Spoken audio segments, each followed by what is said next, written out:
right, you've made it to lesson 2. Now we get into the fun stuff, and we're actually going to see our words for the first time. And so this is a good point to start learning your vocab. And so I highly, highly, highly recommend downloading Anki, which is a flashcard app.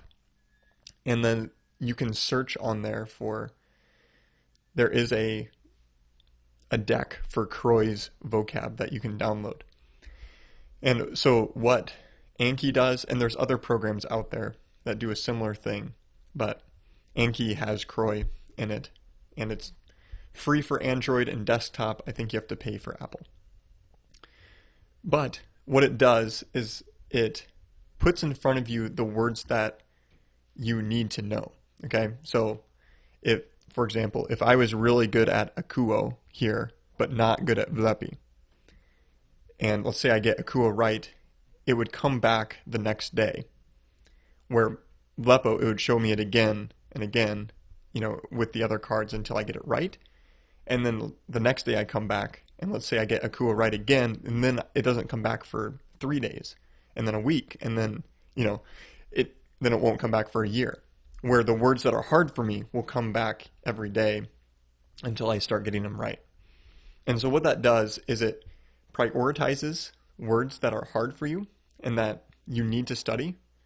And it helps, people are used to like big paper flashcard decks, and exactly knowing when to study them is difficult. And so Anki has algorithms built in to help just weed out the words that you don't need and focusing on the words you do need. And so I recommend something like 8 to 10 words a day is usually a pretty good pace.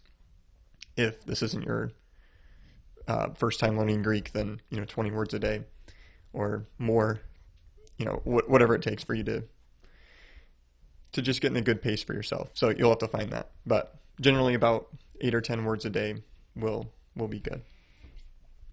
So if you have Anki, you don't need to really worry about the vocabulary here, because that'll be pre-programmed into your set, and you just work through that on your own. But okay, there's the vocab. For this lesson, the big thing is verbs. And so he has a whole explanation here of characteristics of Greek verbs.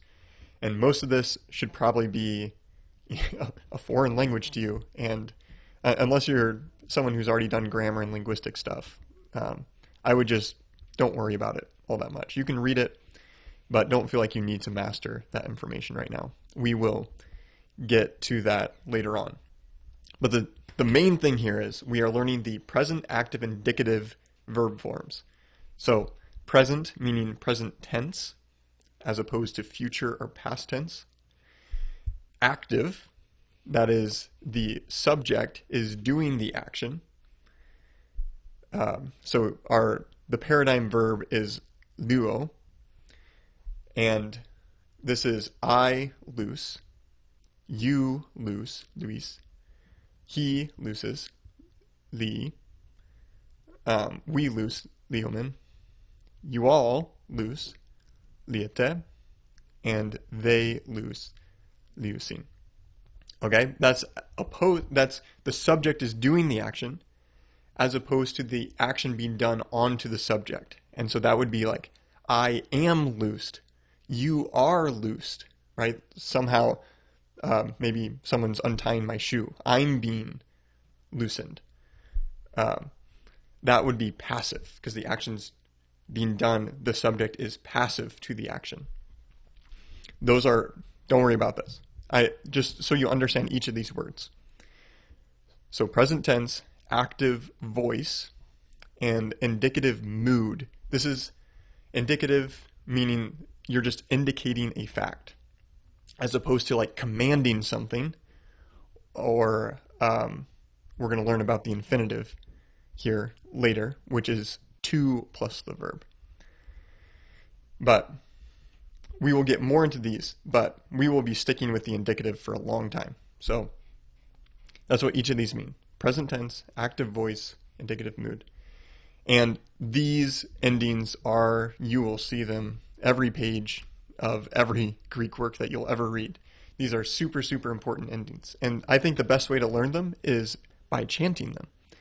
So I would just sit down and just go, O, is, e, omen ette usin, O, is, e, omen ette usin. As you're driving in your car, as you're doing the dishes and whatever, just chanting that, getting this into your head. Because these endings will come up in various forms throughout all of Greek. So these are critically important. So those are your main verbs. Get the endings down for the different forms. And then the only other form is this in ending. And this means to loosen or to destroy, as it says here. And so just to translate the infinitive, you just put to in front of the verb meaning. So if we go back to our vocab, if you had akouin, that would be to hear. If you had vlepin, that would be to see, and so on. So only one ending for now. That will get more complex later on. But that is the main thing that we need to go. He talks about accents of verbs, and if you're doing your vocab and listening to audio of Greek, you don't need to worry about accents. So, all right, that's it. Go to work.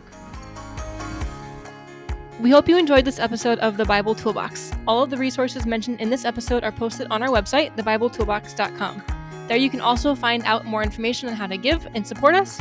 And we have loved all of the encouragement and feedback we've received from you. So thanks so much.